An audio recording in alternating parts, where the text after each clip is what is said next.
It's not, as you say, it's not that we have to bring all of the everything in until we don't have to make all parts of our lives Facebook, and where we talk about everything that's going on everywhere. Lots of performing. I am not a performer, really. And it just started to feel like this is so hard. And why am I making it so hard? And if I can't be, myself, then what am I doing here?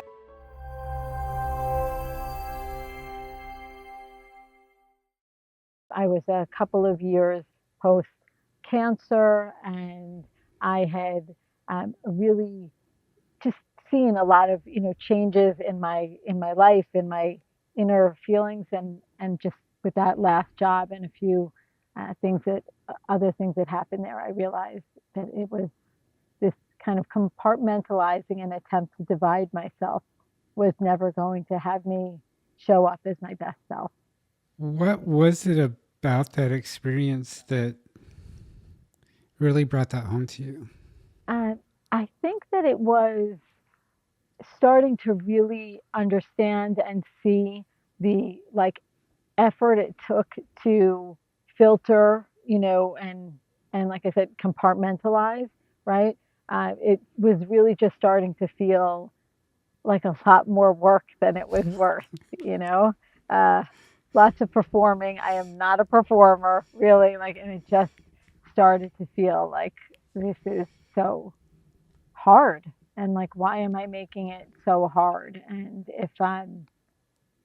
if I can't be, myself, then what am I doing here? And it's funny. I When I say that, I don't mean, you know, I I still feel like I need to bring my best self to certain experiences, right? Like I wouldn't come to work and tell every, I don't know, issue I'm having, and that's not relevant.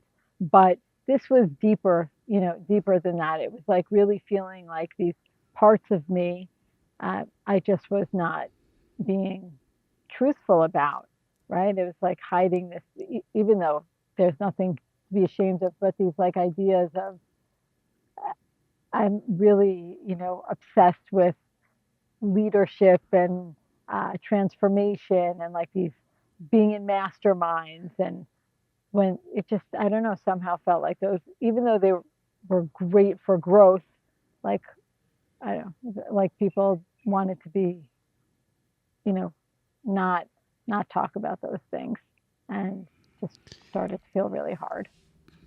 I don't want to talk about this. There's, I don't feel safe talking about this. It doesn't feel appropriate to talk about this. And all of those are fine. What I find things start to become problematic is I cannot talk about this because if it's not, as you say, it's not that we have to bring all of the everything in until we don't have to make all parts of our lives Facebook, and where we talk about everything that's going on everywhere.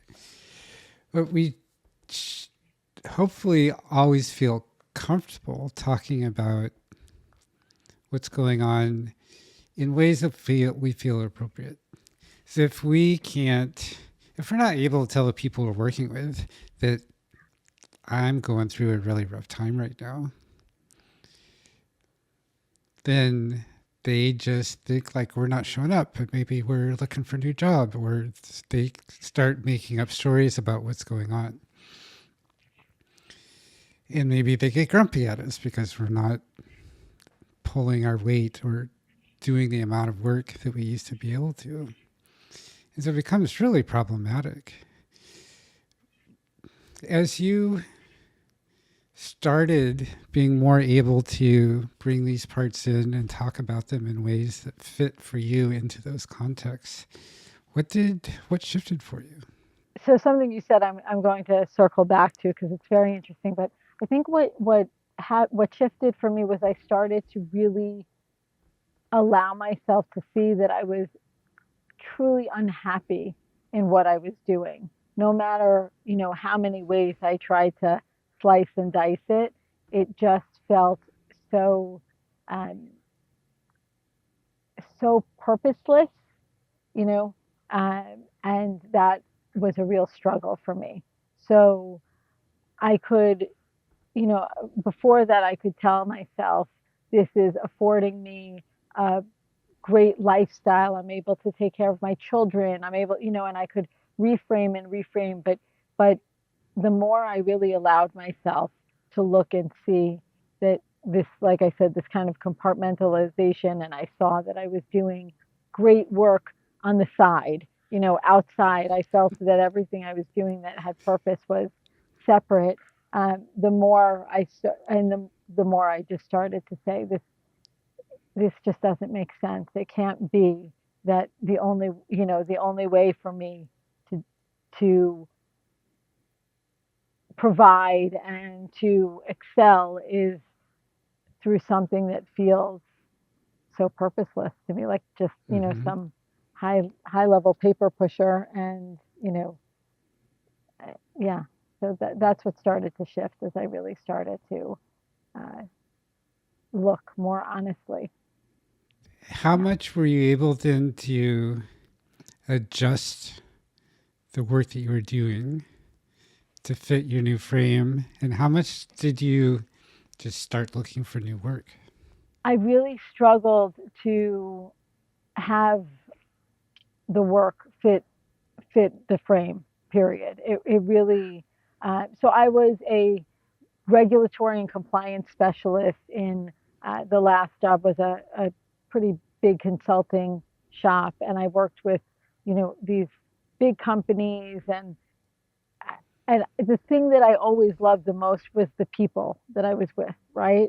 It was like that was the best part. I was with these really smart, really uh, interesting people, but the work we were doing just continued to feel like like really kind of purposeless. And Hmm. I kept trying to bring, you know, some different perspective, or like at this last shop that I was at, stepping in to take different roles that I thought would be great for the morale of the people around me who I saw, like myself, struggling with this. And there was so much resistance to anything, it felt like, but being um, a bot that I just, yeah, it just got more and more untenable, until finally I did just say, okay, I need to.